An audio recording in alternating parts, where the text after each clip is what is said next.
Okay, I think we'll begin our session today. Again, someone would like to thank all of the people in attendance. We know that you guys are all busy in your schedules, and we appreciate your time and investing in our technical sessions to help each other through design and us in fabrication and being successful in building products for you together. So today's technical session again is on rigid flex and flex designs and overviews. And in building printed circuit boards, there is nothing that needs collaboration more than rigid flex and flex boards between the designer and the fabricator and sometimes the assembler to have a successful outcome. So we will begin now. Go ahead, Lisa.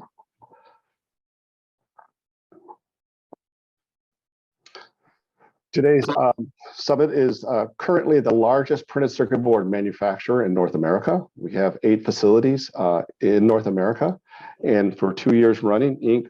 5000 has recognized Summit as the top in the top 5,000 growing companies in America. So we wanted to share that success, and the success comes from our customers and doing business, and we are very proud of this recognition. We have multiple sites across North America. In California, there are 5 facilities. The most recent facilities to join came from Royal Circuits in Hollister, California, Santa Ana, California. With that acquisition, we have an assembly operation in Denver, Colorado. Last year, Eagle Electronics joined us out of Chicago, serves in the Midwest and across the country, but very strategically located in the Midwest. And Toronto, Canada, joined us 2 years ago, servicing the needs of North America. And locally, there's quite a bit of business within the Canadian and Toronto area in particular. We have over 500,000 square feet of manufacturing spaces from all our facilities, and we have over 1,250 employees throughout Summit. Today's presenters, Bob, why don't you introduce yourself? Bob Meyer, I'm Vice President of Operations at Summit Santa Ana. Background in flex, rigid. I've been doing this for probably 40 plus years, so and seen a little bit of everything along the flex avenue. And myself, most of you folks know me already. And some of the technical presentations. I've been in the industry for 38 plus years and involved within IPC for the standards for performance, finished product, as well as in the design committees. We believe that we fabricators can share with the design community things that are work well and things that are more of a challenge, and so that we can work together to have successful designs and finished product. Today's webinar, again, like I said, there's nothing that needs collaboration more than rigid flex and flex circuits to make sure that we have a successful outcome. Many people have designed circuit boards in their careers, but not 100% of the time are they on flex or rigid flex boards. So it's kind of done once in a while. So we wanted to share with you some of the benefits of the flex and rigid flex for those that are exploring it, the material, the basic components to have an understanding of what are the basic components and how they relate with rigid flex designs. What you can do in your designs to have a what we call open window or a closed window cavity in building the flex boards, and how it impacts yield and productivity and speed of delivery. Design considerations that make flex and rigid flex have higher yields and better on-time delivery and better reliability, and variations of flex and rigid flex designs, and common reliability issues that do crop up because certain rules are not followed, or the envelope of the design has been pushed, that impact yield, delivery, and reliability.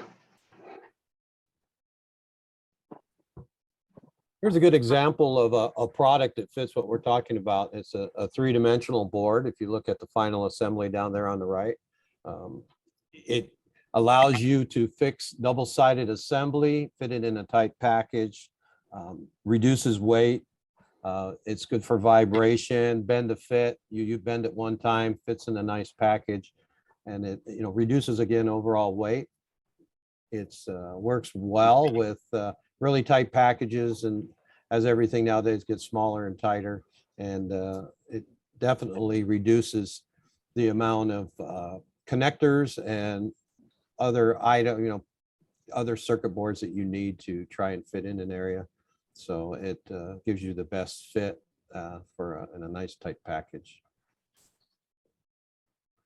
Here's a couple of examples of where it is a good use right away. And on the left, you see a typical wiring, kind of the old style. See in some of your control panels where you have different color wires. It's kind of sloppy when you work in there. On the right, shows you if you use flex cables, standard connectors, you can change out PLCs and controllers and things pretty easily, and just makes a cleaner package, less likely to switch wires and have issues like that. So the flex and rigid flex versus a hardboard and PCB, the versatility of having the cabling built into the circuit board and not having to have real estate and space for routing digital channels, controller channels into a connector and then try to get outside the board through a connector. And usually connectors that are through hole or larger hole sizes and larger LANs that can impact performance for high-speed digital. And performance. So when you go to a rigid flex, you can take those lines directly out of the circuit board without compromising to a bigger, wider pad or trace or routing between them and clearances and plane layers.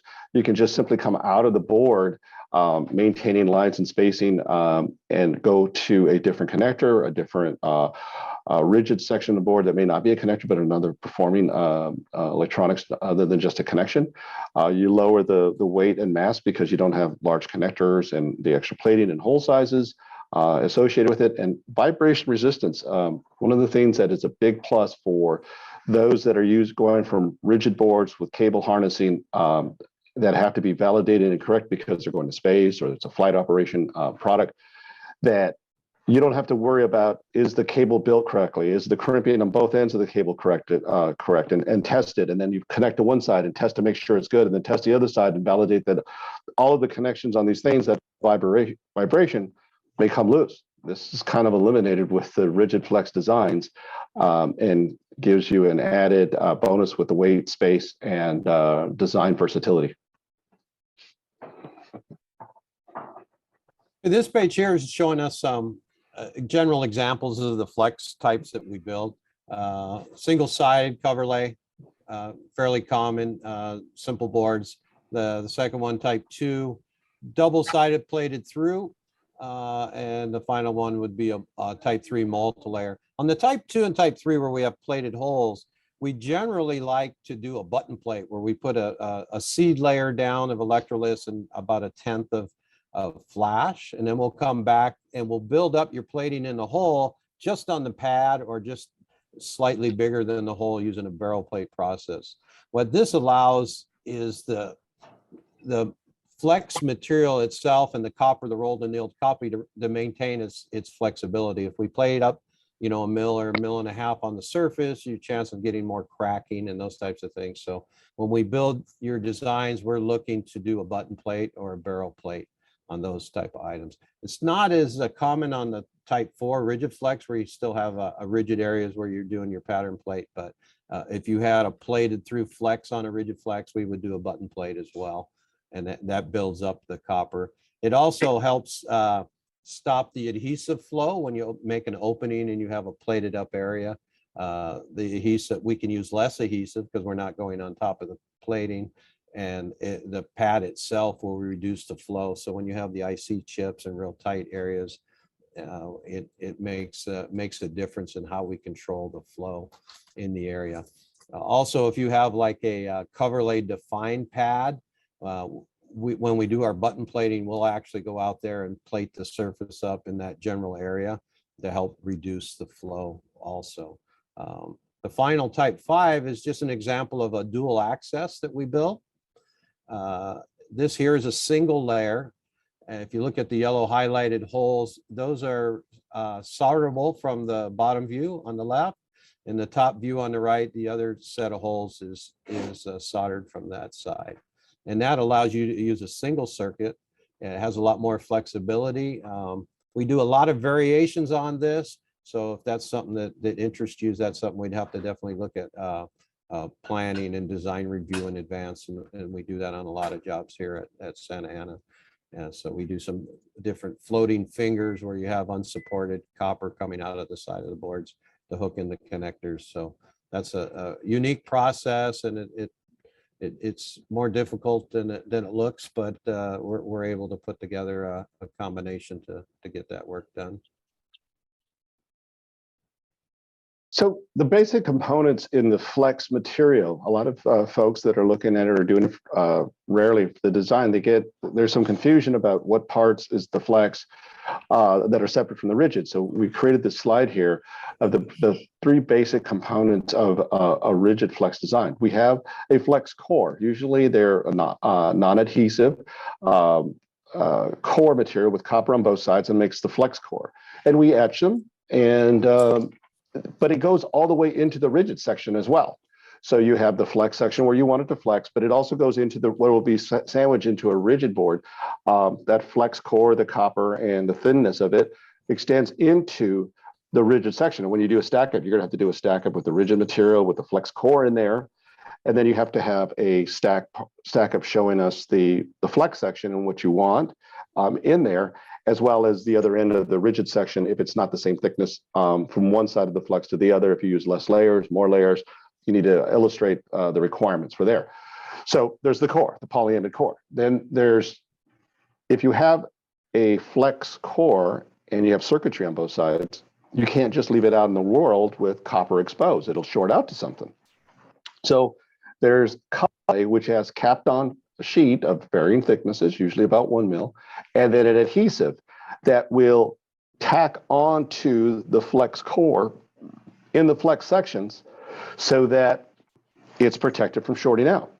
And the thing you have to look out for is that you want more adhesive than the copper thickness. So if you say 1 ounce copper, you shouldn't say 1 mil adhesive, because the 1 ounce copper is 1.4. So you really want more than 1 mil of adhesive. You can go 2 mils adhesive, 1.5 mils, because you don't want to bottom out and have what's called soda strawing that doesn't have the adhesive around the circuitry and could lead to failures. So coverlays cover the outside flex on the finished product that's exposed to the outside world, and it protects it from shorting, just like solder mask.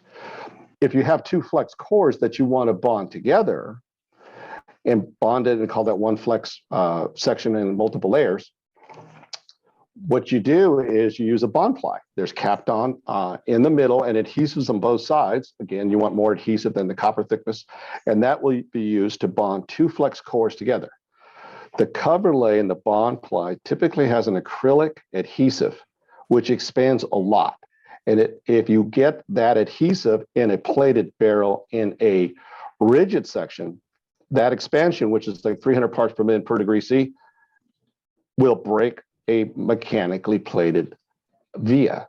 So you don't have the lay and bond ply has to go some part of the way into the rigid section. Typically, we like to see 50 mils. From there, we'd like to see a plated drill at least another 50 mils away, so the acrylic and the cover lay and the bond ply has no chance of being in the plated hole. And we will also talk about imperfections that happen in the transition from flex to rigid flex with all these adhesives and pre-pregs lining up together. So we talked about rolled annealed copper, and when we have a normal core of a rigid board, we use typically electro-deposited copper. So if you look at the top picture in the top left, you see like a grain structure where lines are kind of going from the bottom up, and they're kind of in a fan shape. So when copper foil is plated in a plated bath, it plates on a stainless steel drum and one side smooth, and the grains will start growing in a fan shape and grow out. Depending on how thick the copper is, that's the speed and the rotation of the drum in the bath to achieve ½ ounce or 1 ounce or 2 ounce copper. But you get these grain fans shapes in electro-deposited copper. These fans, if you were to bend that foil, are pathways for a crack to start. If you bent it or kinked it, it would find weakest grain fan and just crack across them and fail if you try to use electro-deposited copper on a layer. The copper below, you can see the strata of copper going left to right. This is rolled annealed copper. They take copper and they machine it back and forth to the correct thickness we want, ½ ounce, 1 ounce, even 1/4 ounce foil. and it's machined out so that when the copper flexes, there is no fan grain to break and crack across. This allows it to be pliable and allows the flex to do its job. And in some cases for dynamic flex, hundreds of thousands of times in its life cycle because of the rolled anneal copper. So this is the difference between the two. So if you're doing a flex and you have a flex section, you definitely want rolled anneal copper called out in your design. It is possible to build boards with flex material with electrodeposit copper, but I would not do that ever if I have a flex section in the design. And here are some grain structures where you can see the rolled anneal copper, there's large grains, and then you can see over to the right, the ED, the electrodeposit copper. Those pathways with these different crystals is the pathways where they would crack. So that's the importance of using the large grain and the rolled anneal copper. It's a little tougher to etch rolled anneal copper than the electrodeposit copper. So as you get to finer lines and spacing, yields are not as good between rolled anneal copper and electrodeposited copper because they etch differently. And it's very smooth. So you have a very smooth insertion loss. Generally with the flex materials, you have a very short distance in the flex core. So roughness of copper impacts this insertion loss. So with rolled anneal copper, it actually gives you really good performance. Considering cost and availability when selecting your materials, you need to make sure that the impedance calculation for the flex sections, which have very low loss and low decay, it has a different performance from the no-flow prepregs. And there's not a wide selection of materials out there for the no-flow rigid prepreg sections. The cores you can get low loss, but the no-flow prepregs is a limited selection. So you make sure to calculate for what's going to be needed to make sure your impedance comes out. Circuit density, you can get very thin flex cores. As you get thicker, they get harder to bend. So you have to take that into consideration. And there's some limits into what is available from our flex material suppliers. Again, the loss tangent for the flex material is very low. So it's almost like PTFE material in some cases, and the DF is very low as well. You can get copper in very low thicknesses. Half ounce to 1 ounce is very standard. Going to 3 ounces, some challenges for bending. So take that into consideration when you're doing that. And then the amount of adhesive you need to overcome 2 ounce or 3 ounce copper in a flex board. In your design, it's good to tell a fabricator if it's a dynamic flex or bend to install. Dynamic flex is you're gonna want thin cores and thin copper weights and thin cover lays so that it's more pliable. If somebody were to bond 3 flex cores with 1 ounce copper and ground planes with no crosshatch, it will have a hard time bending. So, we might ask, that's a bend to install, correct? And they go, no, it's dynamic. I go, you might want to use less material because it's not going to want to bend very easily in its life. Differential copper, which is a core that has like half ounce on one side, 1 ounce on the other, generally has a longer lead time. It does have some processing challenges sometimes, especially with the cover lays and then the no-flow prepregs. As you get into the higher copper weights in rigid flex, as people are using it for power distribution, it sometimes can be challenging for the bonding material, which is called no-flow prepreg or low-flow prepreg. So when you have high copper, you're trying to flow the material into very thick etched out features on those cores, and it can lead to lamboids. So you have to take those into consideration to make sure you have enough dielectric to push the resin when no-flow prepreg is being used. Here's a quick example, the slide of adhesive list versus adhesive materials. You can see that they have a slight seed layer when they bond at high temp, the copper to the main dielectric of the Kapton. On the right, the adhesive material, you can see the thin layer of adhesive bonding the copper on top and bottom. So it adds a little bit of thickness to it. Typically, we use probably about 95% of the adhesive lift materials across the board, double-sided, rigid flex, wherever the application is.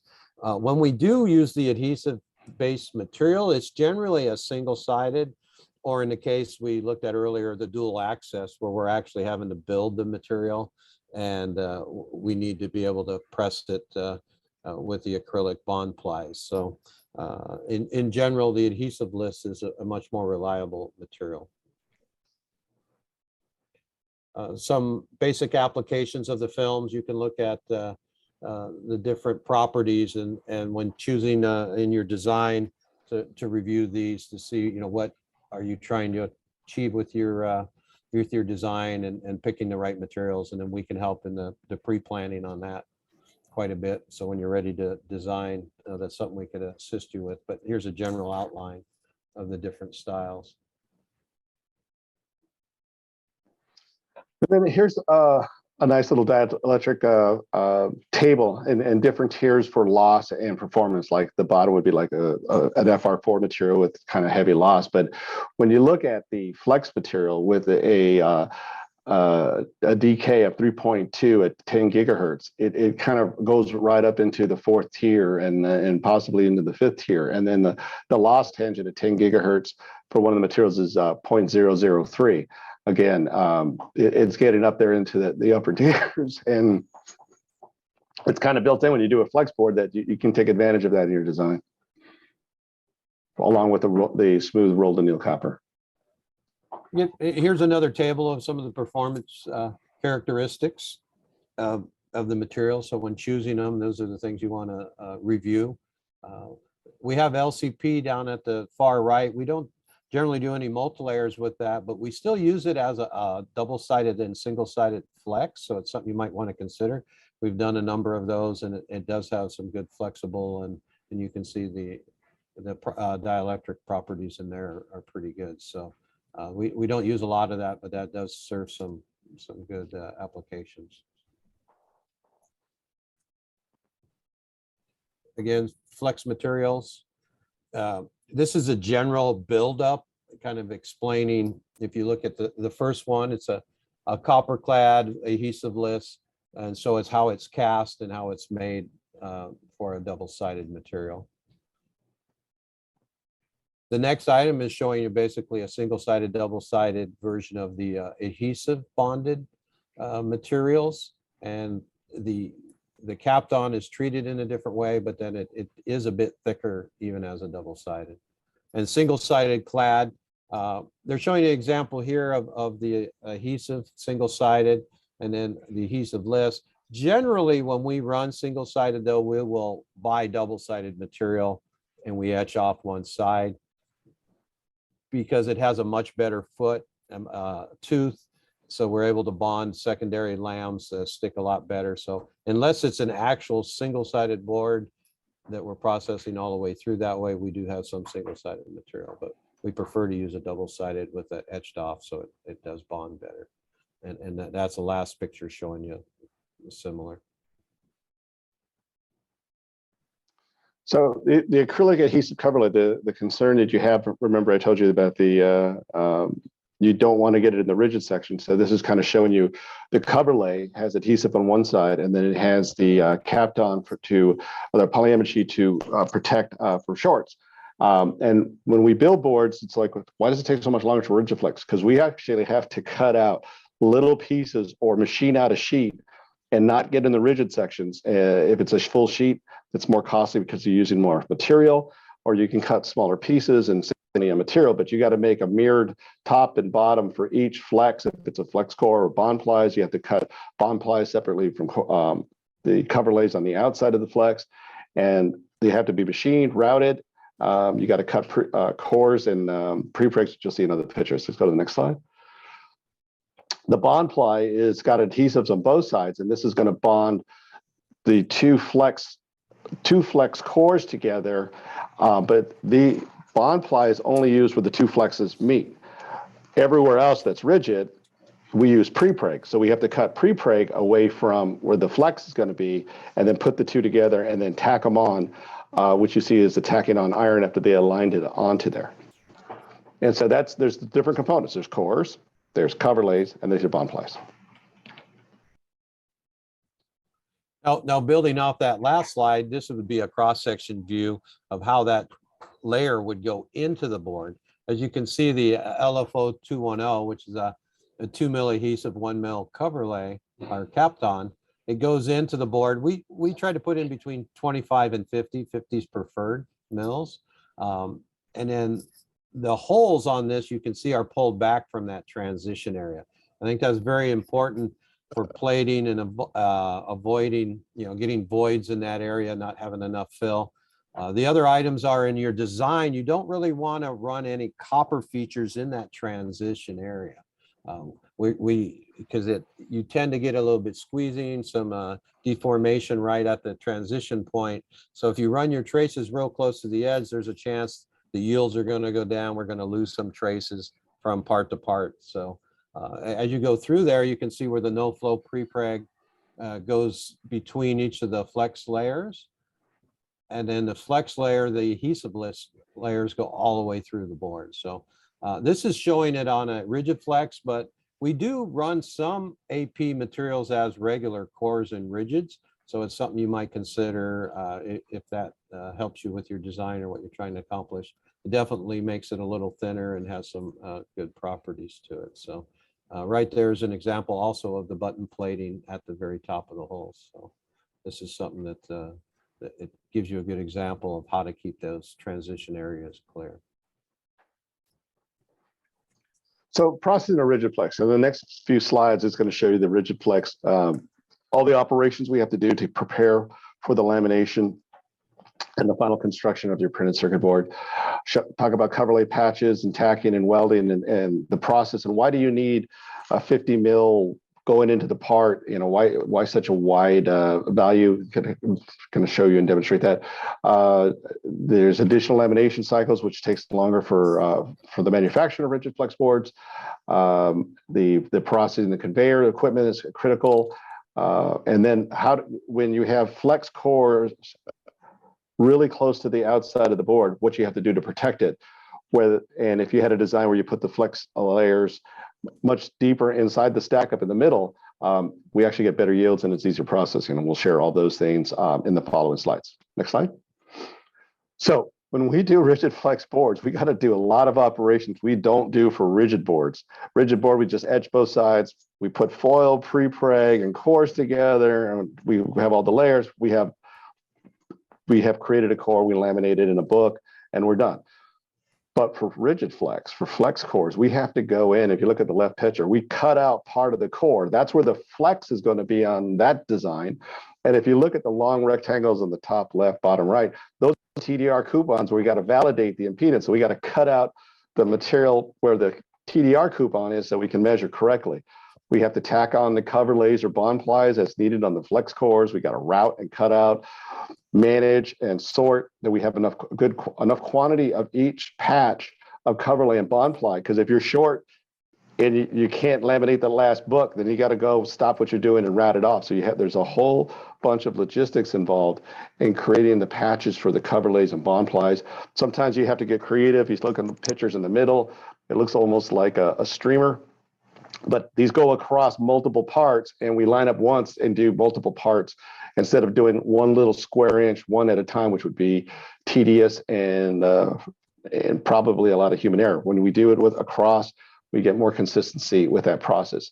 And not only creating the cover lays and bond plies and the cores that have to be routed, we actually have to route the material that's used to press the material, the copper foil. All types of materials have to be cut to match with the lamination layup, and we use internal pinning. So all of these operations takes a lot longer than in a rigid flex board when we're building these boards for you. Next. The aligning the cover lay patches, we just had these little crop marks. If you see where the arrows are pointing to these little L's, right? Somebody takes a piece of the cover lay or bond ply and they line it up by eye, and then they tack it on with an iron in place. And the goal is to get to go into the rigid section at least 50 mils in and out. And why 50 mils? Well, if we're off 10 or 15 mils, we still have ensured that we have the copper conductors covered in the flex section on both ends. If we try to do a perfect alignment to the transition from rigid to flex, if we're off 5 mils, you're going to have 5 mils of exposure of circuitry on one side, and it's going to go in 5 mils. So that's really a very skilled labor that goes in to make sure that these line up properly, are held on, and then after they're tacked on with the iron, like you see, we go into a lam press for a lam cycle to laminate the cover lays and bond plies as needed, and then we laminate the final book afterwards. So there's two types of builds we do in our Anaheim facility. We call open window or cocooned. So this is an example of open window. Open window means the flex is so close to the outside outer layer of the board, it's going to have to be exposed through all our manufacturing process. So we have this very manual process of putting Kapton tape to cover the flex area so we don't deposit electrolyst. We don't electroplate copper over the flex because that has to be non-conductive with no metal. But after we're done with that electrolysis and plating cycle, we have to take all the tape off. So you see that giant ball of Kapton tape with copper on it? That was after we just did one process. And we have to do this on average about 7 times, put it on and take it off. And depending on how many legs your flex section is, it takes all that time to do it. And at the sidewalls where we transition from rigid to flex, we get copper that plates there that we have to remove at the end. And if your copper features are too close to the transition, it has a high risk of actually etching out, and I'll show you pictures on that later. So this is open window. It is sometimes necessary in design if the flex is close to the outside, but if you design and put the flex cores deeper, you'll see the next slide, what we call cocooning.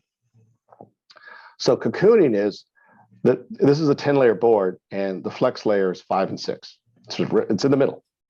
And we use the outer core that's really thick, and we just leave it there. We don't cut it. You just leave it in the processing. We cut the pre-preg so it doesn't go over the flex section. So if you see those lighter yellowish, greenish rectangles and features, that's underneath there is the flex on layers 5 and 6, but you're looking at layer 1. That core is there just temporarily through our entire manufacturing process. And what that does, that cocooning, it protects the flex layers below from getting any chemistry. And so what happens is you can get closer to the transition with no fear of etching out. We process with much higher yields. There's no taping and untaping 7 times, and it's a much faster manufacturing and better yield. So if you have a choice in your design where I could put the flex core at 2 and 3 or in a 12 layer, I could put it in 6 and 7, please put it on 6 and 7, and then we could cocoon it, have a faster build, higher yields. And then what you see, those little tiny gold rectangles and a little shiny hole, we actually have to drill a hole to vent out for different plasma cycles and other operations to get the gas out. Otherwise, it would be laminated. So those little features there are for our processing. And it also with cocooning, we have to balance the thickness. We don't want a high and low pressure area that could lead to delamination or deformation. So we put in Teflon plugs. We have to cut those and put them in the places where cocooning is taking place. It's real critical that your route control and Z-axis is done so you can cut the throwaway cocoon without damaging the flex below. And it's very critical that we flex guys know how to manage that. And it's a much longer route time in this operation than in a rigid board. Book binders. There's a rule which we'll go on how much can you actually flex a core. If it's a single core, you can flex it really a lot. Your radius is to be very small. But if you bond multiple cores of flex together, then you need a much bigger bend radius. It's twice as much as if it's a single core. But even sometimes that's not enough. And we at Summit are able to build what's called book binders. And if you look at this, there's 5 separate cores in which there's circuitry with cover lay on both sides. But the radius is so tight, if we try to put them all together and try to bend it, it would kink and damage the circuitry. So book binders, what you do is you take one length that's straight. You see the bottom one, it's straight. That's the original design. And then we calculate where the flex core is in the height and add additional distance so it can bend without binding. And it's actually an IPC 2223, the rules on how to calculate for the bend radius in your design, in your stack up to have a nice, uniform, consistent, extra humps in here so that when you bend the seat around 90 degrees or 180 degrees, you won't bind and everything will work properly. The thing when you do book binders is you got to keep your circuitry and your surface mount and drill features much farther away from the bookbinder because we can't image very accurately because of the hump. It gets in the way of our imaging processes. Jerry, there's a question that we should probably address at this point from Brad. He asked, how thick does the rigid material need to be to have a cocoon process versus the open window? If you go back to the previous slide, I think it's 13 mils. We sometimes do 10, but we look for 13 from the outer layer to the first flex layer. If we can get 13, we can cocoon that guy really good. So it's the second to last bullet. Thank you for bringing that up, Brad. It's a great question. And next slide. So this is an example of a calculation of a bookbinder with multiple flex cores. And if you look at the column on the bottom right, you can see that the L1 is the original length straight, 1.0666. But to get enough of extra flexibility and where it won't bind, the next core had to be increased or stretched an additional 51.8 mils. And then the next one was 95.8, 139.8, and then 191. And we actually have to take your design, pick up part of the section, stretch it on our core, etch it, route out the section that we want to make the hump, pick it up and put it on new tooling, creating the bookbinder hump that's needed for the design. It takes a lot of practice. And if you're going to do a bookbinder, you must do a prototype run to make sure it fits in your system. And so we take it all the way to final lamination. We'll cut the part out. We'll give it to you. And then you can see that it fits in your house and it doesn't bind. The bend radius rules, a lot of these things we've went over already throughout it, but you can look at the basic guidelines and rules, and they're covered in the IPC. 10x material for single-sided, 20x for the multi-layers. Read that. The main thing is you look at how much flexing you're going to do, how you're going to bend it. If you almost fold it, you're going to induce some cracking. If it's a dynamic bend, again, it needs to be the right material mix. We also added a note there about using epoxy bead or echo bonding. That moves the bend point, so that kind of reduces your overall bendability and total bend length available. But those are a guideline of rules that you should review in your length of flex cable. Next slide here, we're looking at, again, going back to flexibility. We see a lot of solid ground planes, but if you want the board to be more flexible, you have connectors on one end of the flex end. The crosshatch works very well. We see a lot of that. It has some signal limitations, but overall it seems pretty functional for most of the designs we see. It definitely will make it thinner or more flexible. It reduces the total copper on that layer. And then there's different pitch angles. You can use either a 30 degrees or a 45-degree pitch on your as your crosshatch goes across there. The next few slides are some reference on how you can design your circuitry a little better to be more robust and reliable throughout the bending, the flexing, insertion, those type of things. So the left is a basic design that you'd probably see on a rigid, but on a flex, the one to the right would be a better layout if you have space available. And you can go to the next slide is similar to that, how a pad consideration or possibly a connector plugging in. If you bring your cover lay right up to that flat edge of the end of the tip, you're creating a stress point right there, and it's much easier to induce some cracking when you're removing it in and out. When you move to the right, the better and excellent. That type of shade means you have a thicker copper going under the cover lays, and it definitely gives it much more strength in the board and more reliability, less cracking or inducing the cracking. You can go to the next one. Another example of some through holes of just basically teardropping and bringing the pad into the trace at a softer angle, I guess you would put at it. But excellent is on the right. Typical is what you would see on most boards. And then the next slide just shows you some basic connector patterns, insertions. What this allows us to do is to lay out our cover lay, and it gives you more solder ability to the top and bottom, because we will get squeezed as you get things closer together. So it helps with the cover lay formation as well, and then gives you more ground area for assembly. Go to the next. Tom had a question this is a good place, I think, for us to talk about. He asked you what's the preferred crosshatch grid? I know you talked a little bit about the crosshatch grid, but what is our preferred? The crosshatch, as far as the angle, 45 is what we see majority of the time.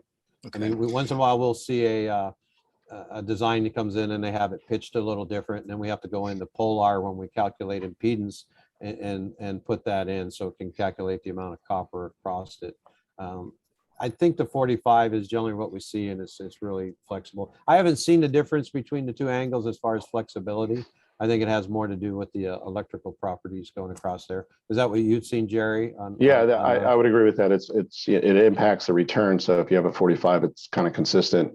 Yeah. And then you try to figure out where the traces lay on that Sure. on a diamond. I think also he asked about what is the crosshatch grid? So what is the spacing for your crosshatch, the window? Off the top of my head, I don't know. I see it differently. I believe the one up here is probably a 20 by 20, but it really, we see different from design to design. That's true. From what I've seen, 20 is a good minimum for manufacturing. So yeah, okay, very good. Yeah. Sorry, I just wanted to address that while we were here. Okay, and here, going back to what we were talking about earlier about getting the proper adhesive to cover up the copper and not have voids or soda strawing. You can see in the illustration here, there isn't enough adhesive to fill, so you're having to push a lot harder and try and move that bonding acrylic around, and you're really going to deform the cover lay and push it in. You risk what you can see with the airspace there is it doesn't get into those cracks. The problem with that is you can get some, high resistance shorting with the air between the traces if it doesn't seal. Also, chemistry, usually in the ENIG process, can come up the traces if there's a gap for it and create some background plating and shorting as well. So on the picture on the right shows what they've added extra adhesive. They left the airspace in there, but generally you're going to fill that extra adhesive. It's laying flat across the top, means you have plenty of adhesive to fill in the low pressure areas. And that's what we attempt to do without squeezing out too much. So we definitely adjust our materials. In more recent years, we've got some half mil adders into our adhesive, where before you always had a 1 mil, 2 mil, 3 mil type adhesive. And now we can get that product in 1.5, 2.5. And we also make it and add adhesives to the base materials to get what we need to cover. So that's a good example of what we're trying to achieve there. Next slide here. This is at a bend point. And we have some jobs that are really tough in bending, which are on the left side, where because of space considerations, usually they're putting all their traces on top of each other and they're not giving enough room. This will be a hard bend. It'll induce a lot more likelihood of cracking. The one on the right, staggered traces, it definitely makes the board more flexible, and you'll get a lot less stress built up on those traces when you go in your bend radius. This here, we're stiffeners. We would like to see the stiffeners share the same outline as the flex itself. I know in many cases they'll have little wing mounts and stuff where they're mounting down, they'll stick out to the side, that type of thing. But as far as quickness, what we like to see, right, and what we have to see. There's another example of a tear stop. So if you have a board where you're going to be putting stress where it's coming off of the stiffener or just getting bent, they'll put a dummy trace along that edge, and its purpose is to keep the Kapton from tearing. We try not to put any 90-degree corners, so we like to see radiuses because they're less likely to tear and rip at those sections and throughout the parts. So that's just an example of design improvements, I guess, if you want to protect from tearing, or if you see that in your design. Go to the next.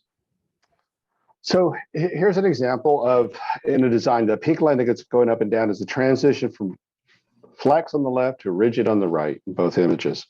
And what you see is that in certain cases, they went at an angle, and then for a very short distance, they just did straight.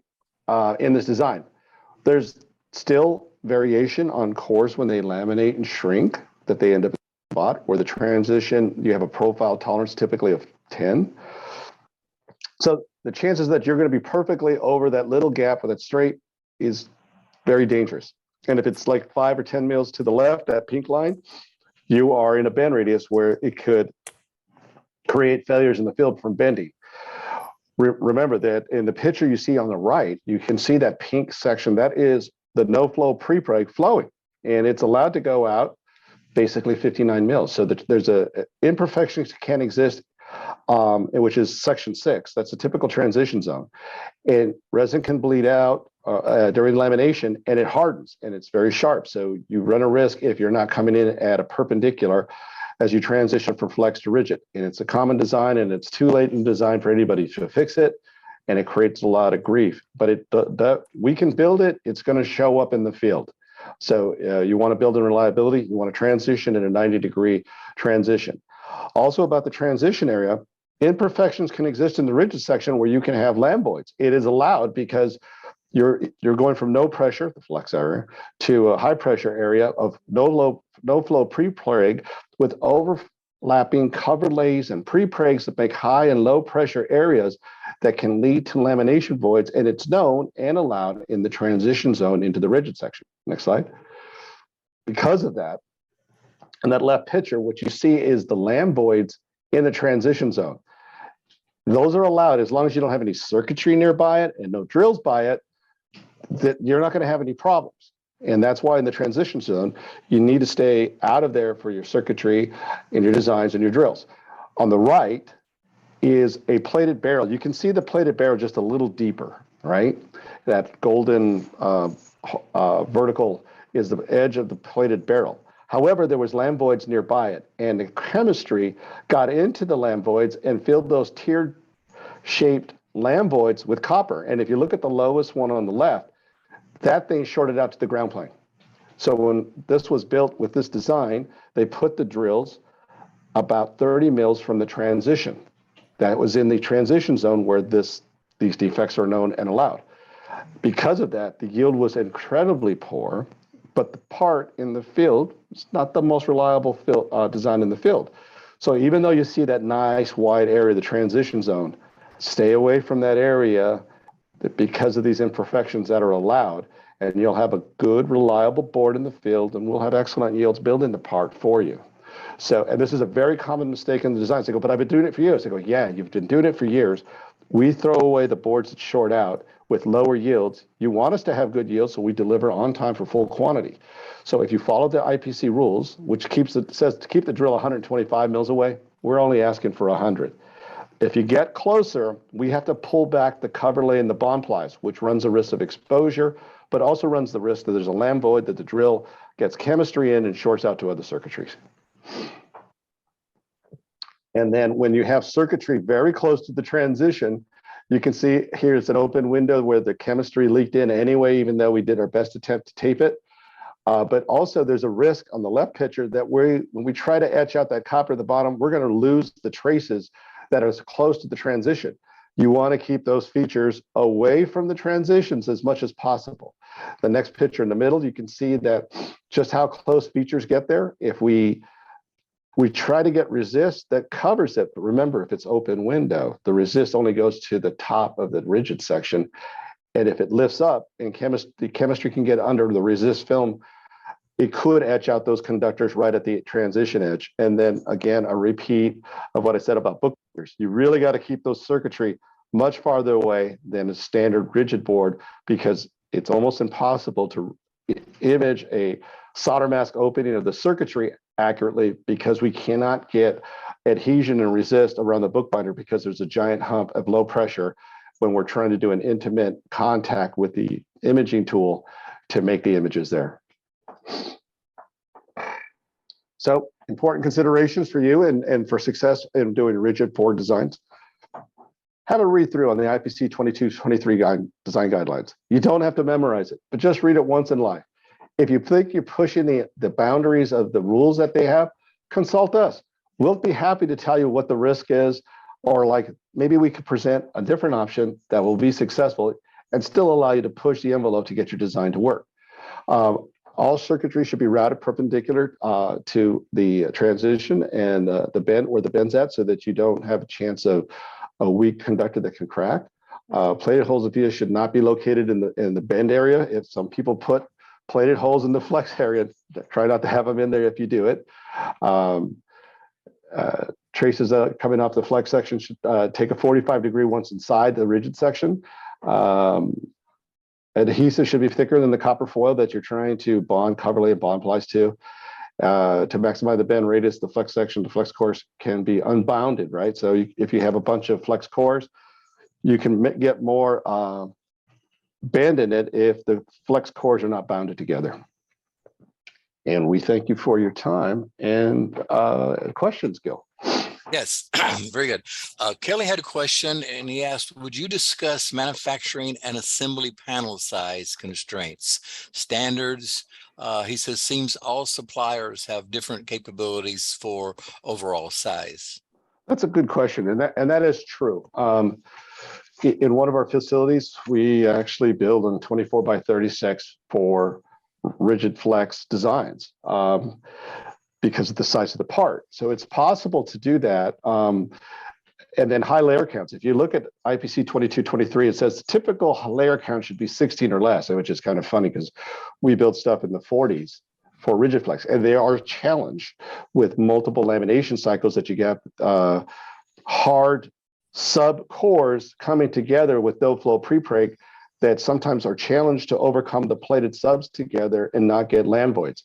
It's really critical in those designs that the drill stay away from the transition area, because it's really hard when you take, let's say, a 10-layer sub and another 10-layer sub, and you have flex in one, and then you're trying to laminate with 2 mils of copper against 2 mils of copper using no flow prepreg and making sure you fill anything and don't get land voids. So it can be a challenge in those designs, but flex cores and size of the panels, you can kind of get unique on sizes, but this is where the collaboration between the design and we, the fabricators, to look at what's going to be the best practice and approach in the design.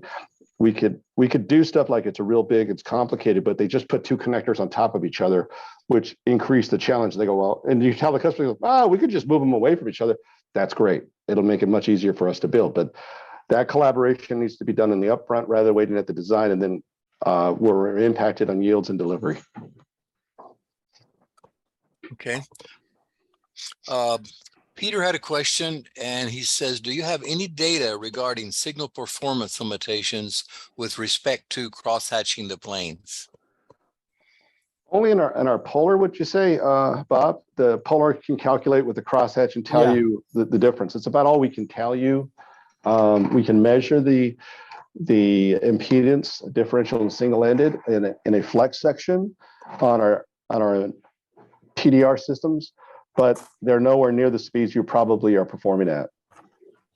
Yeah, and we do calculations with solid plane and and crosshatch, and Jerry pointed out on that one cross section where you're actually, the trace is modeled through the rigid and then it's modeled through the flex, so you'll have 2 separate impedance coupons. Line widths do change when it does go across the crosshatch versus a solid. So but that's something we'd have to model and differently with each design. And Tom had a question. Earlier Tom asked about the preferred crosshatch grid, and then he followed up, the line thickness. We had talked about the angle, and we had talked about the window or the pitch, the grid, and so he asked, what is the line thickness? Well, typically I see it at around 10 to 15, Okay. the actual line. I think 10 mils is probably pretty common on the crosshatch. Yeah, that would make sense to me for flexibility as well. Yeah. Thomas asked, are air gaps a concern in the adhesiveless flex process? Anytime you're etching features that are fine, tighter they are, the more impacts on yield. But because the grain structure of electrodeposited copper, which is rigid, it etches very easily through those small grains. When we have rolled annealed copper, it's a much tougher copper to etch through. So it's a little bit more challenging, but we still see fine lines in space on flex cores. Yeah, and we're doing some pretty tight on our prototyping. We're down around 2 and 2 on the challenging ones, and we run 3-3 with no problem on the flex cores. So. Very good. Very good. Emmett asked, what about bend forming with heat or otherwise? There can be bend forming. It's not typically asked of us, but we can do it. There's some, understanding what you want to bend, what's the radius, where's the bend radius at? It has to be clear. Sometimes you have this big old long flex, but they're only bending it on a portion of it. So having good details on that is possible, but it's not common. A lot of times these are in arrays, so nothing's bent. It's in the flat. Typically the forming, and I don't, when I was at a previous company, we did it by having, you would have to purchase some aluminum blocks and then we would do it in an autoclave and use a non-reinforced packaging. We could seal it around there. Even after we form it, it tends to want to go back to where partially where it was. So it's typically done at a third party though. What I've seen recently, it's to get a preformed flex, because we're generally not doing it here. We have a few single-sided ones where we do just a fold on a post assembly, but I wouldn't say it was formed at all. So very good. Brad asked, what is the reliability of rigid flex versus stiffened flex? So I'm assuming he means flex with a stiffener. It depends on the adhesive. Wouldn't you say, Bob? Sometimes people are just using pressure sensitive tape. Yeah, and then the application, right? I mean, right. because you're typically, if you're just using stiffener, it's usually a double-sided board and with a stiffer reinforcing behind a component. That's really the purpose of the stiffener generally. Is sometimes they're using it for extra insulation, but really it's to keep the flex from bending where they've soldered parts. Rigid flex, obviously you build a rigid flex, you don't have to, where you solder on the rigid, that it's doing the same thing, right? It's moving the components to a rigid platform, so you're not stressing the solder joints. So they both do the same. That it really depends on usually how many layers they're trying to put into the board, and the stiffeners are usually, we see those on the double-sided. We don't see rigid stiffeners on too many rigid flex designs. Occasionally, but it's usually an insulation issue. Very good. Tom asked, can you do class 3? Absolutely. Yeah, Yes. we do a lot of class 3 rigid flex and flex designs. Go back to that stiffener also. We quite often use thick Kapton as a stiffener. So you're not always bonded or stuck to a rigid stiffener, because we'll use some 5mm Kaptons. And the advantage of that is we can press it on at the same time as we're doing the cover lay, so it'll save us a press cycle. So a lot of times with the ZIF connectors, where we're trying to hit a nice tight, 11.8 on the thickness, that we try to push sometimes to get a flex stiffener, I guess we would call it, behind that, and it kind of shortens our cycle on our quick turns and protos. Very good. I have a question from Anonymous. All right. What color overlay / cover lay can you do on the flex, or is it limited to the Kapton orange? We have black. We do black, and we do the Kapton. I think there's a white one out there, but we haven't used it very often. But we in stock here at Santa Ana have black in the standard amber or natural color. Very good. Dave has a question. Is there any information for environmental testing performed on flex or rigid flex? For example, UV exposure, radiation, temperature range, outgassing, specifically for survival and operation in space, low Earth orbit environment? I think our material suppliers for the flex material that has that information, because a lot of space applications use flex material. So we can get that information to them. Okay. I have another anonymous question. Also, are you capable of doing component placement on flex sections? Yes. Yeah, we do it quite often. Okay. We even do localized stiffeners, and that's when we would use a flex stiffener sometimes. So out in the middle of the flex, we might put a little, what we call a patch, right under where the component would be. So we do see that, but you don't want to bend it where the component is. But sometimes I know we build an electronic doorknob flex board that didn't. Very good. Kelly has Stiffeners. So another question. For long rigid flex, which must go through surface mount test assembly, would be helpful to explain the stretch and shrinkage factors of the overall panels and the challenge of getting an SMT stencil to match up. Do you provide stretch compensated artwork for a SMT assembly stakeholders for highest print accuracy? So we can, and we know our scale information on finished parts. So if a customer wanted a part and want to know what's the scale in the flat, we can provide that information. The AP and Phelios material, the non-adhesive, it is amazingly consistent for scale, and it's flex material. We built some boards in 18 by 24 with an 8 mil drill and 18 mil pad with flex and nail it all day long on that because this material is very consistent. So we have really good information on the material. If you have a board that's got, it's 90% flex and like 10% rigid, the overall dimension is much more challenging because you got much more looser area. You've removed a lot of material. But there's one thing that I see in designs that the designers need to take into consideration. It's in IPC 2223 that you need to have local datums for each rigid section. You can't have a global datum of A, B and apply it to all the different rigid sections on a rigid flex board. That's not how it works. It's flexible. It can move.